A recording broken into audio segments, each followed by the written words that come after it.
Hi guys! Kain tayo ham. Here, kain na. Tayo mo ko.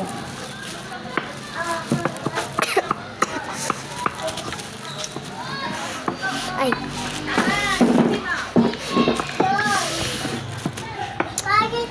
Pwede ito Ang pangit na eh.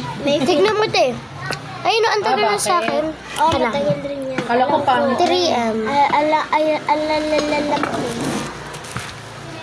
Kala ko sabi niya pangit. 3M sa'yo? Ha? 5, 6. S akin na. Crispy to. Ate, nakita kita sa... Tagal mo yung sound. Okay, guys. Kain na tayo. Uy. Diba? Huwag mong lagyan naman ng ulam. Bakit? Ano? Manila Lamas, oh! Ano ba naman na tayo?